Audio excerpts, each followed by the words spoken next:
Welcome to the Voyage podcast, a show that traverses the oceans of myth and legend through the lens of Catholic theology and philosophy.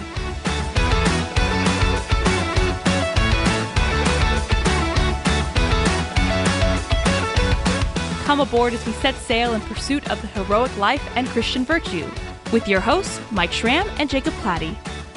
Hey everybody, welcome back to part 3 of our conversation on the dark night of the soul, the spirituality of Batman, how it relates to Christianity, mythology, those sorts of things.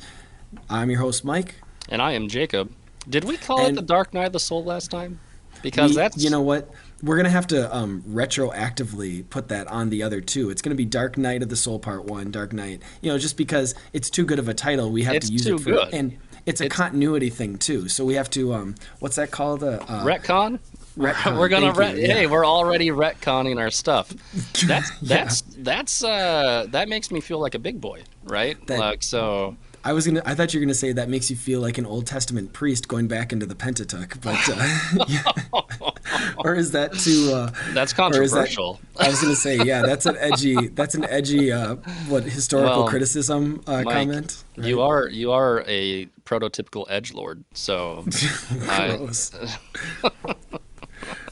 You know what though? That's because my podcasting heroes are now, the Lord of Spirits, apparently two different hosts, which maybe that needs to get cut out too. I don't know. But anyway, I'm all about it. Any sort of joke that, I feel like they would say is something. So, I mean, very much. We're going to retcon, go back to our previous two. It has always been the Dark Night, K-N-I-G-H-T, That's right, of the soul, and connecting all of it together. So perfect. Well, today, wait. For this Before last we one, keep running forward, though, how great is that title? The Dark Night, K of the Soul. Dark Night of the Soul. You're welcome. You're welcome, universe. Yeah, that's what we're here for. So if you could all just humor Jacob in his mockery of me, because we'll all just I love it. Make fun of the dad joke, the pun, the Batman pun, or the Catholic Batman pun, whatever. So and it does very much fit into, especially our second conversation, where we were talking about apophaticism and darkness and mystery, and that's very much, if you look at the theological Dark Night with just the N, no K, Dark Night of the Soul, it's very much has to do with what we were talking about with Batman, right? And how it's entering into the mystery, it's that darkness, it's how that can be purifying as well, and it's purifying, you're wanting God for God's sake and not just for the gifts that God can give you. And I think it actually flows into, or at least our second conversation, part 2, flows into today's, because this is going to be all about the perceived weakness in so much of the Batman character, in so much of the Batman, again, movies, animated series, which is what I prefer to refer to the most anyway, how that actually becomes a source of strength. And so there's obviously some theological undertones to that, which you can actually get in the mini-sode that goes along with this conversation. I try to release 1 or 2 mini-sodes for each of the conversations Jacob and I are having. He just can't quite talk enough during these episodes, so we gave him his own thing so he could just get it out. He's got to vent. He's got to theologically vent, or else the pressure builds. Well, and it's kind of a favor to Jacob and to all of you guys, because if it weren't for these episodes would be that much longer. These conversations would be longer. And so I figure if somebody wants to nerd out with me on some of these things, they can go into those, in between times. And they're only about 20, 25 minutes or so. But fair. This one is on kenosis. And so it's that emptying, that self-emptying, right? You're making yourself weak in order to, fulfill some greater purpose, so to speak. And so that the mini-sode is on kenosis. This conversation, we're not going to go into all of the background of, where kenosis comes from, where it comes in the Bible. We may make some allusions and references to it just as part of the conversation, but we want to kind of see, where do we see that showing up a lot in the Batman character in any of the iterations, right? And there's going to be a lot of, you're going to see it in a lot of maybe in similar ways, maybe in some different ways too. Can you think of any, just the kind of the self like kind of Oh, self-emptying thing sure. that Batman does. Yeah. Are you kidding me? I pretty much know everything about Batman. No, I'm just kidding. But I do No, you're have the a edgy one. rather, I do have a rather robust cursory knowledge of Batman. Let's just call it that. This is an interesting topic to talk about when it comes to the Bat, because you've seen, you've actually seen in modern storytelling with this character a little bit more of a criticism of Batman for being unwilling to go there, right? In both the Dark Knight trilogy and even the Snyderverse DC universe stuff, Batman versus Superman, both of those examples, you have the idea of Batman being a cause of escalation, right?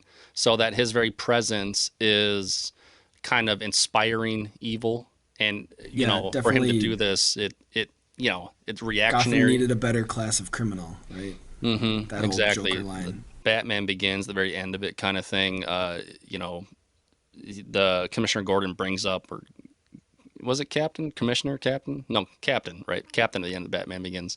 He brings that up, and then Joker says better class of criminal in The Dark Knight. Um, so let's put a pin in that. I'm going to come back to it. But then what you see talked about thematically with Batman versus Superman is the idea that Batman refuses to kill, and there what Zack Snyder, his commentary on that was that that was silly, right? And so if you look at how Batman behaves in Batman versus Superman, he's not a Batman who's altogether concerned with human life.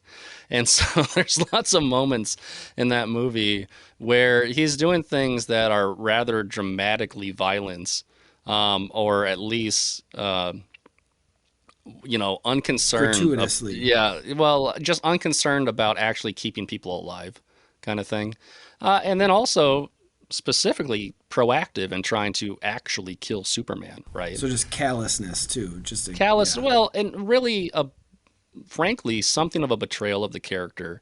A lot of people were really upset with the depiction of Batman and Batman versus Superman, because what's so important to Batman's character's identity is his lack of killing, right? That he's never going to do to another human being what happened to his parents and what happened to him as a child, like the grief that he experienced with it. And that it's a line that he will not cross. Another reason why he doesn't kill people beyond just not wanting to be an imitator of the murderer of his parents is that he's afraid of crossing that line. That it's basically the only thing that keeps him from just becoming a full on lunatic, right? This is a little bit more cynical. This is a little bit, that type of talk, I think, comes a little bit later on in the storytelling with Batman, because the first like 60 years of Batman, I think it's much more accurate to say that the compelling reason for Batman not to kill people is because he was not a killer. Just full stop. Just as simple as that. Just good old fashioned Christian morality, And where he's even just if, not going to yeah, kill people. even if you want to like see that as simplistic or whatever, like you can look at the growth or the development, even into what we start to see, and even if you kind of look away from like the 90s live action movies that were Mhm. The trying to Tim be a little Burton bit and more the silly. Schumacher ones. But if you Shoemaker. but but if you just jump right to the Nolan ones, where you'd say, oh, that's where he's developed. It's developing from that kind of overly simplistic, like you kind of said, even if it's a just taking conventional Christian morality of thou shalt not kill or something, but Mhm. deepening it a little bit more. But then it's almost like it bottoms out, like you were saying with the Snyder, right? Where it's like, oh, now we've done that already. We have to kind of like go cynical, go callous. Well, that's It's the not, thing. The yeah. Dark Knight trilogy does a really, really good job of capturing the kind of a really pretty decent job, let's say, of capturing the kind of moral center of Batman. His development. In Batman Begins, he starts out willing to kill Joe Chill, and then he has that moral awakening where he doesn't want to become like his, evildoers and things like that. And that leads him on his path to figuring out what he can do besides just imitating them, kind of thing. Hey, this is a little heads up for future episodes, I think, this imitation talk. But Yeah, yeah. anyway, what when fans saw Batman versus Superman and saw how willing he was to basically kill people, right? Like, or allow people to die without any concern for their lives and things like that, and then ultimately seek out to kill Superman. They're like, that's not Batman. He's not a killer. He's not a killer. And Zack Snyder, who I'm not a fan of Zack Snyder, people. I like a lot of Zack Snyder's movies. His Snyderverse Justice League movie is a million times better than the theatrical. So there's a plug for that. It's like 6 hours long in black and white, but way better story. Go check it out. Anyway, I heard that it's being just said, all slow motion, and so that's why it's actually just longer. 6 hours. Right? It's just 6. Hey, Yeah. that's right. I'm, That and man I'm loves sure, his gravitas. knowing, yeah, that it was Snyder. I'm sure that joke's been made a million times too. But, yeah. Well, I wonder what the runtime would be if you just took out all the slow mo in his movies. No, but anyway, Zack Snyder, he had something of a poor response to people's criticism because he's like, it's silly that Batman doesn't kill. We don't hold that standard to other superheroes. We cherish superheroes all the time who are unafraid of killing people. Sometimes you just got to kill bad guys, and there's nothing wrong with that. Think of Rambo, right? Nobody's upset if you see John McClane or John Rambo or, Conan the Barbarian, right? Like killing bad guys. So why is Batman any different? What that what that does though is it betrays what makes Batman different. It kind of betrays how much knowledge Zack Snyder was able to internalize, at least, about what makes Batman special. Well, it's a disrespect for the mythology, right? It's a disrespect for them. It's a casual dismissal of the mythology in favor of a far more modern understanding of the kind of like, hey, well, if bad guys are going to do bad things, it's just okay to go kill them kind of thing. He's a vigilante. We support this type of stuff.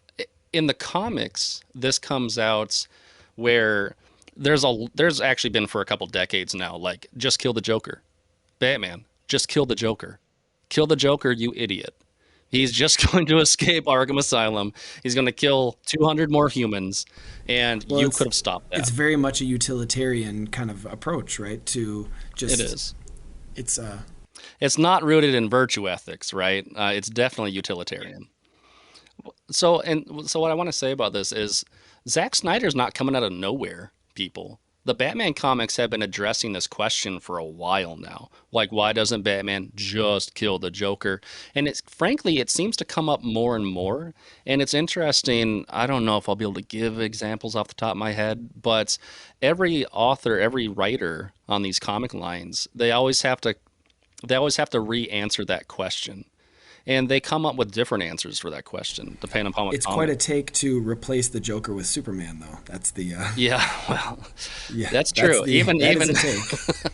Even the comic The Dark Knight Returns from the 80s that introduced that epic fight that Batman vs Superman is really based off of didn't have Batman trying to kill Superman. But it's like, well, if I can't kill the Joker, I'll just kill a good guy, I guess. well, he's using it, it's like a he's basically just wading into the question. He isn't even wading into the question. He's just giving his answer. Zack Snyder is like, no, I think Batman should kill people. Or at the very least, I think Batman should be unconcerned with the lives of evil people. It's a giving a middle finger to the question is what it he like. just kind of moves past it and just kind of takes ownership of what his opinion to the answer should be. And a lot of people were pretty dissatisfied with it, but you can't be dissatisfied with the question. And the comics have been trying to deal with it for a long time. And because we live in this really postmodern, subjective culture, utilitarian culture, it's less and less convincing why Batman doesn't just kill the Joker. I think that most people find it to be fairly commonsensical, or is it commonsensible? What would it be, Mike? Commonsensical? I mean, Commonsensible? yeah, I think I thought Commonsensical. like common sense. Well, Yeah, let's that keep did. talking about this one. Anyway, people would that's find common that's sense dictates that you should just kill the Joker. He's just going to murder 500 more people, right? But you know what? That's what makes well, one is Batman. worth less than 500. It is. That's I the know. math, The I think. the lives of Yeah. the many outweigh the lives of the evil, megamaniacal Joker. Um, but Batman, this goes back to our last episode. Batman transcends all that. And frankly, it's what the Dark Knight movie addresses when Bruce Wayne's character is like, I got to turn myself in. I can't just let these people die. And now this is kind of the inverse. This isn't about killing, the question of killing bad people. It's the question of saving innocent lives. And it's actually, ironically, Alfred, who's like, Batman transcends these questions.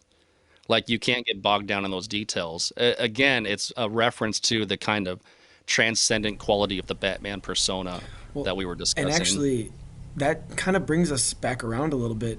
Ironically, you could almost say, to it's from this self emptying, from this kenosis that we see in his character that allows him to do that.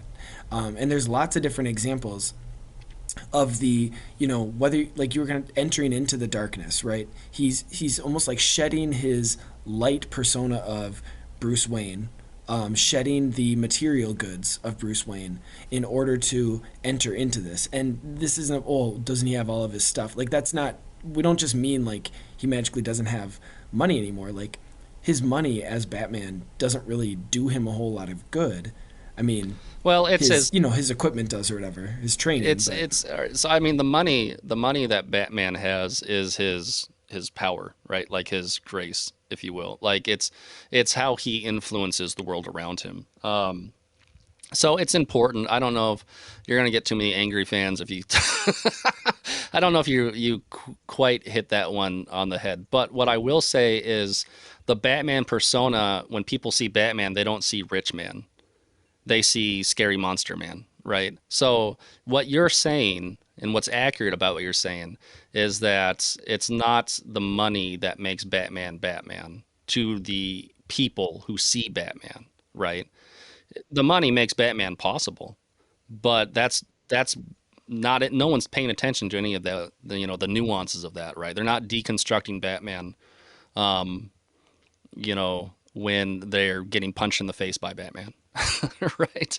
Um, Batman's power over villainy is his ability to disappear into a darker form and empty out the rich, wealthy playboy into this kind of sacrificial form, right? That he can then use to punish evil and things like that. Because it's not cushy, right? He's not on a yacht with a bunch of Russian ballerinas, you know. so maybe, yeah, maybe the more accurate way to describe it is resources, no, but status, yes.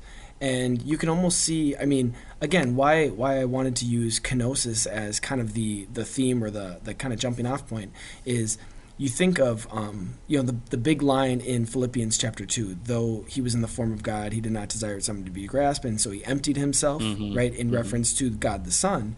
And so in a sense he didn't shed himself of that divine power as we see throughout the gospels, right? Right. And so again, if you want to use that parallel with, he doesn't shed Bruce Wayne's power in the sense of the money which bought the resources which allowed Batman to do what he did, but he shed that status, The right? He status of didn't it. No, wasn't that's exactly recognized it. as God the Son. He Right. wasn't recognized as the Son of Man. And in fact, if it was precisely when he would claim himself to be that he was rejected or laughed off. And so you can almost imagine a sort of parallel where, not that he would do this, but it's like if Batman is going around, hey, who do you think you're doing this to? This is Bruce Wayne. Hmm. It's like that Right. similarly would have been laughed off because again it was shedding the He could shedding the not status, be. shedding the He could not simultaneously both Bruce Wayne, the status symbol, and Batman, the you know transcendent persona. Like he could not be both and achieve the results that he is trying to achieve as that superhero. In the same way, when Christ comes into, we're close to Christmas here, the nativity season. That's not when this is going to be, when this is being recorded. Well, we're recording. I mean, spoiler alert, folks, these get recorded whenever, but when Christ is incarnated. Whenever Jacob feels like showing up. Yeah, whenever I feel like I'm a busy guy, right? I mean, I got a lot of status, folks. But he does not come as a conquering king this first time around, right? Like he comes hidden. He comes garbed in the, flesh of humans and, kind of hidden amongst the masses kind of thing, right? Rich and made himself poor, right? Exactly. I mean, that's from the letters as well. Mm-hmm. And so the interesting thing about Jesus, though, is that he doesn't shed his power, right? Just like Batman still has bajillions of dollars, right? But in that moment, he is not, that's not the status that he's owning, right? Christ and I just had to address it when, you told me I missed the mark. I had to, I had to come back around and be like, before all yourself. The angry mail comes in. Yeah. So just, it was a clarifying point, right? Fair enough. Fair enough. Anyway, but and again, that's maybe like the first example or primary example. But you think of like, the entering into darkness, which we've used to talk about apophaticism, but there's also like, there is a shedding, right? A shedding of natural abilities. Mm-hmm. A hiding of them, let's say, or a putting them down, right? Mm-hmm. And then, you were even saying before how like, he's even perceived in, especially the modern iterations, as, well, this whole idea of, not killing the bad guy is seen as a weakness. Mm-hmm. And that becomes its own sort of sacrifice or self-emptying of, even though this would, gratify the bloodlust, basically, mm-hmm. or this would gratify the modern moral sensibilities, it takes a sort of, again, emptying of that convention or conventional wisdom or commonsensical wisdom to common sensibility to still not fall into that. And so there is, again, it's a sort of martyrdom, right? It's a sort of emptying to, in a sense, not, because that's part of it. Like you said, he didn't want to become that. He didn't want to give into that, right? Mm-hmm. And so giving into that violent passion to the degree of killing somebody, like, it wasn't just, because I'm so stoically virtuous. It was because, that you become someone else, or Batman mm-hmm. didn't want to become someone else. And so there again, it was the emptying of that so that he could, like you said, transcend it, become this, symbol or whatever the case, whatever language is used in Nolan or whatever. Right. But there, that's where it's from his own self-emptying mm-hmm. that transcendent part of the character. Yeah, and he has to, let's take the end of The Dark Knight, for example, when he takes all the sins of Harvey Dent upon himself, right? When he walks away from the... That's another scapegoat reference where you're looking ahead. We'll have to come back to that. Circle around in a couple of weeks. Hint. We'll preview the next episode too, everybody. Scapegoat. Might that's as well at this point. I mean, shoot. But, like he... oh, did I lose my train of thought now? Look what you did. Sorry, he takes on the sins of Harvey Dent. No, you're good. Like, so this idea that he's a self-emptying, he doesn't want to do that, right? Like, his goal was not to go become the scapegoat of the Joker and Harvey Dent. That was a sudden choice that needed to be made in the moment. But you could describe Harvey Dent as a fall sort of thing. Yeah. And they literally fell too, actually. They fall off that, at the very end, they both fall off the, wow, bro. You forgot to wink at the camera. Or I forgot to wink at the camera when I said that. Yeah. But no, it is a fall from grace, certainly, right? I mean, mm-hmm. he's pre-fallen man. And then it's this, my Gotham, why have you forsaken me? Anyway. He he entertains the serpent though in that one. And what has to happen is, Batman has to take on the sins of Harvey Dent, like you said. I mean, it's almost honestly, it's actually, it's even more perfect than we weren't even really originally thinking about this or talking about this. Yeah, I You mean, know? this we have rough outline notes, but the conversation, which frankly, it's pretty meandering, right? Everybody, so that's okay. That's what we're signed up for here. But yeah, the conversation goes where it wills, and you uncover these parallels. And I mean, you can say that we just made that up, but I don't think that's an accurate description of. Yeah, this is these types of eternal truths. They just kind of permeate good fiction. They permeate good characters, and I think that an enduring symbol like Batman, an enduring character like Batman, is going to be chock full of these perennial revelations of kind of divine truth, let's call it the kind of foundation of the world kind of stuff. And that's what interested me in having these talks to begin with, is to point out the through line, the undercurrent that we find in these stories. And we're barely scratching the surface because Well, there's no, honestly, it almost feels like we're going back to the shallow end when I bring up kind of my next thing of like the refusal of conventional weaponry, you mm, know. well that But like that very much is a canonic moment too, right? I mean, it goes to the heart of the whole refusing to kill. It goes to the heart. it's a similar, yeah, it's a Mhm. parallel. It's is Batman using his power, right? In which case it's his money, and stuff like that, to do things not the way other people would choose to do it, right? And as such, inviting scorn, but also being something that, not Gotham City wants, but what Gotham City needs, right? The One of my favorite things about, or let me rephrase that. One of the things I like the most, let me rephrase it a third time. There's a line in scripture We'll get there. yeah, there's a moment in the Beatitudes where Jesus says, "Blessed are the meek, for they shall inherit the earth." Right? It's a pretty famous one. And what I heard in a sermon once or a homily, I don't know if I read it somewhere, but basically that word that Jesus uses for meek is a reference to a bridled horse. Okay, that basically it's, I guess, the Aramaic and whatever that means. You have a big, strong horse, but it is passively led at the command of the rider of the horse, using that bridle and things like that. The word for meek um, comes from that context. Okay, and that's the word that Jesus is using in that line. In other words, I think that nowadays, especially, but maybe it's been that way for a long time, people think meek equals the word weak, that it's a synonym. Meek and weak are synonymous, right?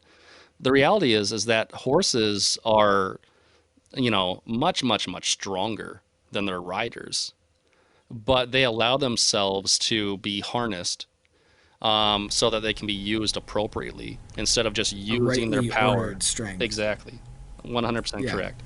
And so, what Jesus is referencing here is this idea that we're not supposed to be weak, okay? Like, he's not asking people to be weak when he makes that statement. He's asking people to be properly ordered, like you're saying. He's asking people to harness their strength for correct purposes and whatnot. Batman is not weak. He could kill the Joker anytime. He could use guns anytime. He could give into any of those impulses anytime. But he harnesses his power and he uses it in a way that he knows is the best order of his strength. For various, again, for various reasons, different writers give different answers as to why that is. The most common Those one, batarangs look really sharp too, the, so like you could do some damage with those. yeah, sure. I mean, again, if you look at that Batman vs Superman movie, they're basically like battering Bowie knives, like bat knives kind of thing. Sorry to derail you. Some writers Oh no, like they've this goes speculated, they've back. gone into the Yeah, different we like talked about this earlier in the episode, but like it used to be the case that Batman didn't kill people just because it's wrong to kill people, and because of like the sounds like a deontology. yeah, well, and also a little bit of the grief of his, not wanting to be a murderer like the person that caused him so much grief, right? But nowadays, it's much more of I'm too much of a psychopath to cross that line, right? You see a lot more people responding with, no, you see, he can't let himself kill people because if he did that, then he would just never go back. And he would just never, he would basically paint Batman as literally a psychopath, right? As if he's already crazy. He's already crazy. He's yeah. just he's a psychopath that harnesses his bloodlust. So he's an unbridled horse. Yes, sort of. Kind right? of. Yeah, right. I don't know. Wherever the analogy makes sense. I'm throwing you bones here. Yeah. Okay? Well, you're throwing something at me. But Look, I was worried you're gonna start like describing the dream you had last night at first. You're like, let me back up. Let me start over. And be like, oh, this is great content. Yeah, but what I want to say about that is like, it was like Batman, but it wasn't Batman. I was like, yeah, I know. Okay. That strikes me. Listen, I think there's a place for that line of thinking where it's like Batman recognizes a proclivity towards a kind of sin in himself, and he doesn't want to give it an inch. He doesn't want to lean into. So there's redemptive connotation to that line of thinking, but I also Man, that was perfect setup. Just keep going. I'm pulling the veil back. But yeah, go ahead. I think that it betrays more than anything modern writers' inability to understand that Batman doesn't kill people because Batman is still fundamentally a good person, whereas they view Batman as a psychopath that is harnessing his psychosis for good. So you were talking about this idea of, what was kind of lacking in the modern understanding, modern writing of Batman, and how it seems like just so many don't get a lot of these aspects is because we just in general don't have a concept for redemption. We have no like toolkit. We have no foundation to even get redemption. And that's what all of this stuff we've been already going through, whether it's about apatheticism, about kenosis, about shedding this persona in order to transcend this idea. It's all ordered towards the object of redemption. And we see the same thing obviously in the person of Jesus, and the church fathers talk so much about how what has not been entered into has not been redeemed. And so they make such a big deal about how God the Son had to enter into every aspect of humanity, right? Mm-hmm. All the uncomfortable parts of it, all the difficult parts of it, including the most difficult part of death itself. It was essential that the Son of Man entered into death. And this is why you'll find in both of our historical traditions, Orthodox and Catholic, there's a theology of Holy Saturday, mm-hmm. a theology of not just Jesus' death, not just him dying, but him being dead for that day, right? And it is almost scandalous that he was dead for for all of Holy Saturday, but he had to enter into death, mm-hmm. into the very depths of it. And why? In order to redeem it. Mm-hmm. And you mentioned this before. I actually love that you had the line, Gotham, Gotham, why have you forsaken me, sort of thing, because like that's ultimately what was being redeemed. Mm-hmm. Mm-hmm. I mean, yeah, there's individual people of Gotham, and I'm not even going to sit up here and try to claim that Batman was thinking, oh, if I just keep saving the Joker, he'll eventually, convert, or he'll eventually repent or whatever. I'm not even going to go that far necessarily, right. But he he was entering into the darkness of Gotham in order to save Gotham. Right? And not just as a collective, but we see it in every individual episode. It was to save that person of Gotham. It was to save that person of Gotham. Mm-hmm. And I think there is something to be said about him not killing the people, because it does give them that opportunity for repentance. Not that they, and honestly, I'd be hard pressed. You can probably think of a better example than I can of somebody who actually does. I think, gosh, and again, I'm thinking animated series. Does the Mad Hatter repent at the end? I don't remember now. Like after he gets, because they do have a couple of interactions. Let's hear. Really good. I know we talked about the Mad Hatter in part one. Maybe the most obvious one that comes to my mind is somebody like Catwoman becomes much more of an anti-hero than a straight-up villain throughout both in the animated series and in comics. But Harley Quinn becomes something. But his goodness is confounding, like to Catwoman. That's true. They're not the same. Batman's goodness is confounding to Catwoman, and so there again, there's that sort of scandal of the self-emptying, scandal of his goodness. Mm-hmm. And I'm even thinking in the Nolan, you see that, but in the animated series, I think you do too. So. Well, it's funny. Actually, I'm glad you brought the Nolan. I wasn't even thinking about the Nolan. She actually does have much more of a redemptive arc in the Nolan movie. In the Nolan movie, she's gonna bounce. She's gonna leave Gotham to its fate. It's gonna get blown up in a nuclear, thing. And it's his goodness, his unadulterated goodness, his self-sacrifice that brings her back around, right? And then they have that kind of beatific happy ending, epilogue. So it's very fitting from a theological perspective, or at least in this conversation, what Nolan does in that third movie. But there is also the Robin character in the Nolan movie. Why can't I think of the guy's name though? He's the police officer. Joseph Gordon-Levitt. I don't remember his name in the movie though. Oh, sorry. Whatever. No, but JGL over there. Yeah. He's an example of someone who is inspired by Batman and goes on to his patience is rewarded, when Batman comes back and, delivers the city and things like that. And then ultimately he goes and takes over the role, right? Well, and he's, of course, a parallel because he's entered into many of those same darkness. Like he was part of the orphanage, he became a cop, and he was seeing all the corruption. And so he, in a somewhat similar but also, distinct route, enters into that sort of darkness that Batman did, just, in his own unique And there's way. interesting, all right, so then one thing that we've just never gotten around to in any of these episodes, which could be an entire episode unto itself. Maybe, who knows? Maybe there's a part 4 out there, folks. We'll give it some time before we go. But, we'll revisit Batman. Would be his extended Bat family, like the Robins, Batgirl, Commissioner Gordon, even the relationship that Batman has with the people within his circle of influence is fascinating subject matter. I mean, to condense something for this particular conversation. All the Robins, communion of saints. No, it's totally true. No, that's exactly or divine filiation. It's divine filiation. The most obvious parallel is the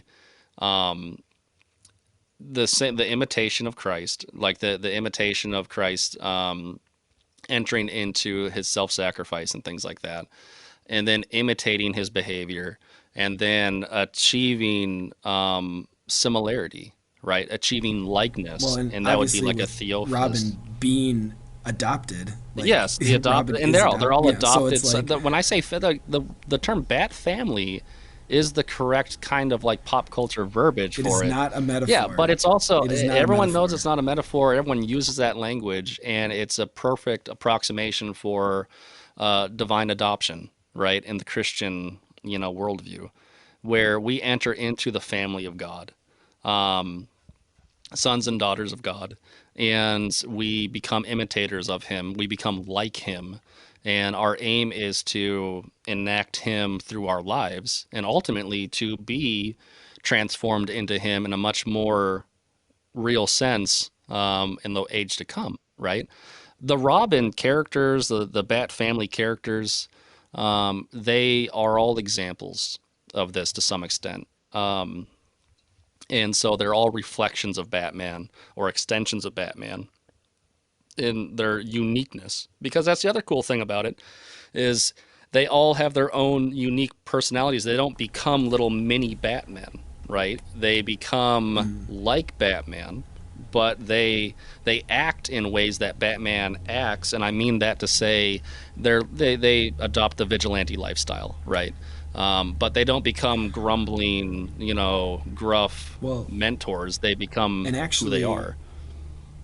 we actually kind of we saw a sort of inverse of this in our first conversation, because we were talking about a lot of the villains and how the villains are it's like they almost like represented Christian heresies, because they took one good thing about Batman and blew it up at the expense of all the others. And so they were like reflections of the character of Batman, but like I said, distortions. Yeah. They were distorted Right. reflections. Whereas now we're seeing on the flip side, they are highlighting maybe They one carry specific elements part of of the Batman, character more but than they others. don't. They're Yeah, not distortions of but not Batman. at the Hmm. yeah. And so and it would probably take a little bit more background thought, background research to like say, oh, how does this character do Oh, it who are and you this talking character do to, it? But it Mike? is an No, for interesting. real. No, I can do this. I mean, like, Yeah, so I was gonna say like, oh, Tim so Drake's like, like the techie Robin, right? So he's also like the mystery solver one. So he is like the detective element of Batman personified, right? And then but which gift of the Holy Spirit? That's the one. Yeah.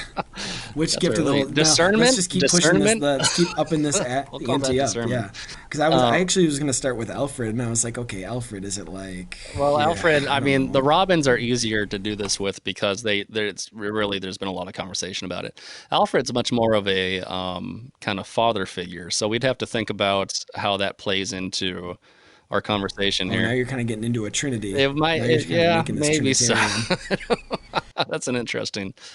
That'll be less obvious to do, but Jason Todd was like the anger of Batman, right? Like the righteous fury. That was Jason Todd, and Zeal for the law consumed yeah. him, you could say.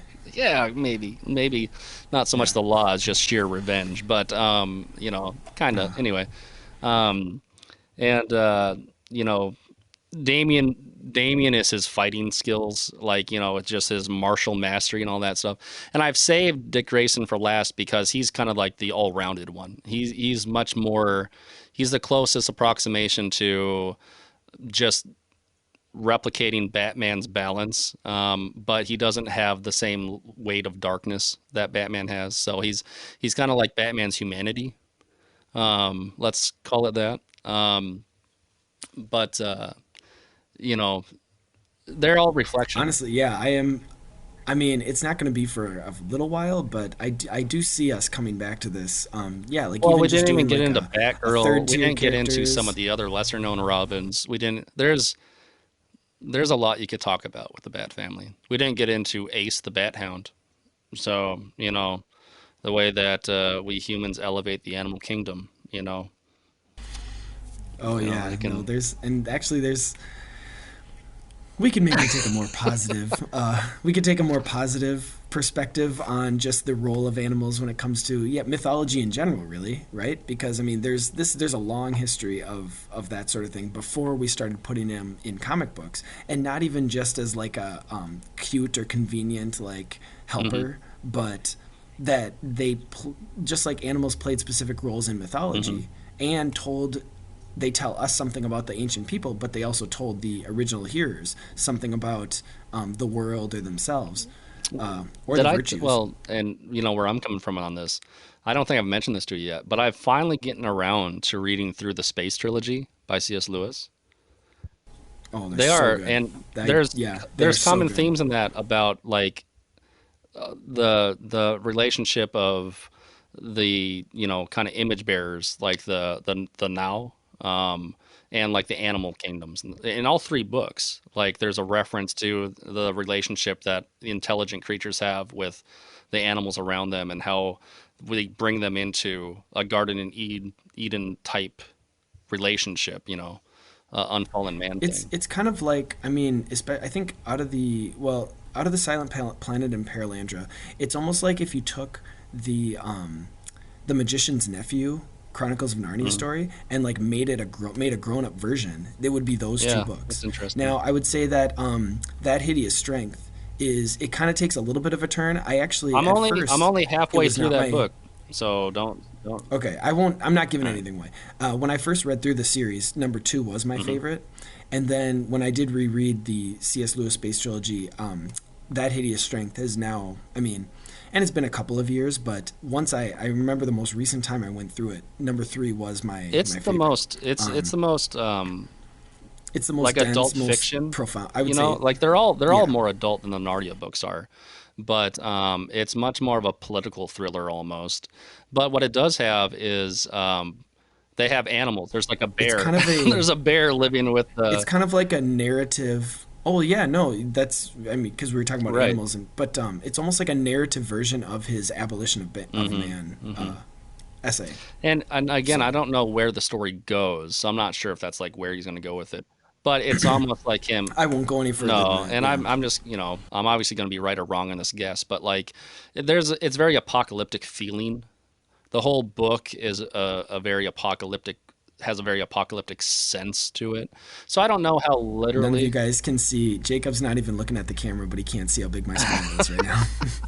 Yeah. So we'll see I'm where it just goes. I should finish it within yeah. the week, but yeah, no, it's been good. But anyway, there's animals in that book too that are elevated and living at peace with Oh man, humans and I'd love. things like that. Yeah, So we'll definitely incorporate that into an episode in some way because I mean I love that series. We both love C.S. Lewis. hmm We haven't talked about him as much on this on these recordings yet, but we definitely have just in our off every hours time and I separately and revisit C.S. Lewis, because I'll go through like phases, and every time I revisit him, it's like I can't like why isn't C.S. Lewis more a part of my life at all times?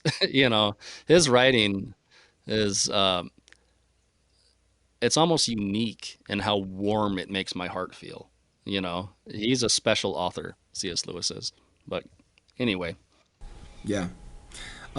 So, well, anyway, yeah, no, like we've hinted at it, and we look forward to having all of you guys join us. We're gonna have a conversation. Probably not gonna be so much about Batman next week, or sorry, the next time we get together. We are gonna be talking a lot about if you're familiar with the concept of the scapegoat, if you've ever heard of something called mimetic desire, mimetic crisis, Rene Girard, all those sorts of things. I mean, it's very much lends itself not only to history, as Gerard kind of talked about, but to fiction, mythology, and obviously there's going to have a lot of parallels to the Bible, Old Testament, New Testament, some obvious ones. We're going to talk about all that sort of stuff next month or going into the next couple of weeks. Look forward to having all of you guys join us. Look forward to talking with Jacob about it. I enjoyed this with you. I know you enjoyed Batman. Even if I had just sat here quietly, which I couldn't do, you would have enjoyed enjoy that. this while it lasts. These might be the only episodes where I actually talk more than Mike. Time will tell. Yeah, Time will tell. yeah, we'll see. Yeah, we'll see when the stats come back on it too. So, but anyway, this has been a product of Voyage Comics. Subscribe to the Voyage podcast. We love just having you guys on and hearing from you, and we'll see however much we can have you guys contribute to our discussions so that we can just try to talk about the things or incorporate the things that you guys want to hear us talk about, or if you have recommendations obviously of sci-fi or mythology or even theology books that tie it in. I'm kind of a sucker for those books anyway, so any of that sort of stuff. But yeah, anyway, just look forward to Yeah, coming man. back. This It was good to see fun. you, I Jacob. loved it. Until we meet again. Thanks for listening to Voyage Podcast.